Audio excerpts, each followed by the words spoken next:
Hi, welcome to iCreate Art Tutorials. My name is Lauren and I'd like to show you how to use colored pencils today. So as you can see here, we have our partially colored in pear, which is at different steps of color. And here we also have what I like to call a testing paper, where you can try out various methods of colored pencil. These include texture, layering, and also different levels of shading and burnishing.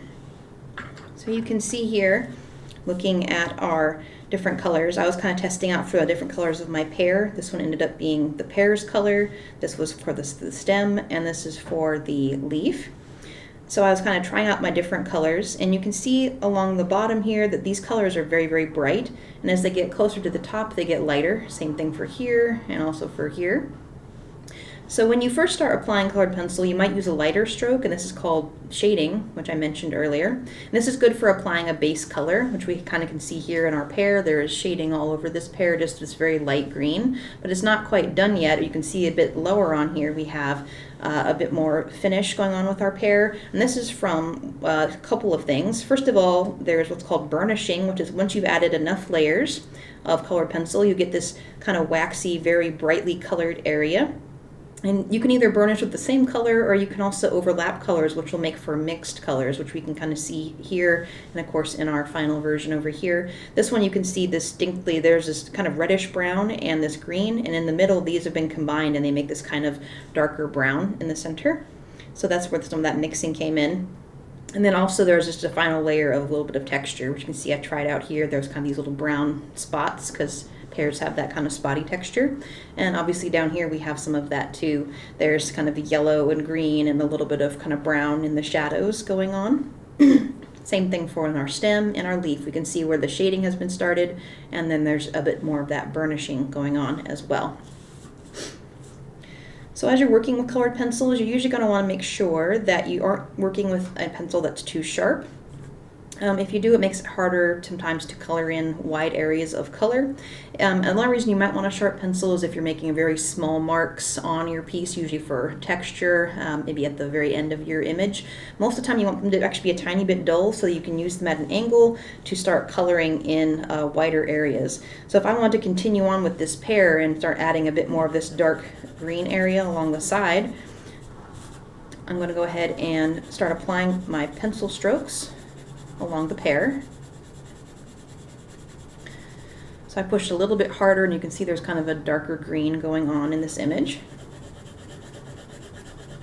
In most cases, you're going to want to keep your application of color to be pretty even, as opposed to going around in random circles or random squiggles. The only reason you might want to do that would be for texture, which you might want to save till later after you've applied some base colors. You can alter the angle though that you're applying these colors. Like right now I'm actually changing this. Although my hand is still going back and forth, it's being applied at a diagonal across this green. And this helps to negate a lot more of the pencil strokes on the image. And then just like earlier down here, we can see this is a bit more yellow. Well, this is just mostly green. So while you're building up color in areas that you want to get darker, for instance in the shadowy part of this pear, like I have this yellow, that's when you can start applying these different colors in for different layers and blendings of color. So I'm applying some of this yellow over top. So really the key to using colored pencils is a lot of layering colors and building up colors, which can take a little bit of time considering that your colored pencils are kind of small. So you might want to be patient as you're working on your colored pencil piece. Of course, I find it's actually kind of meditative in how you can just kind of sit there and work on an image and build it up a bit more. As you can see now, I've switched over to this brown color, which I'm using to emphasize the shadow in the side of the pear over here. And it's where it's gotten a little bit too brown, I'm going back over with some of this green so it melds in a little bit better.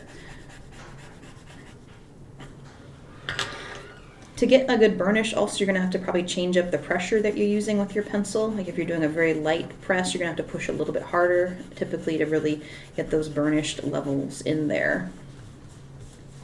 And then the last thing, of course, would be applying some of your texture, which we can see here with these little dots. So I could do something as simple as kind of spinning my tip of my pencil, or just making little small circles kind of here and there.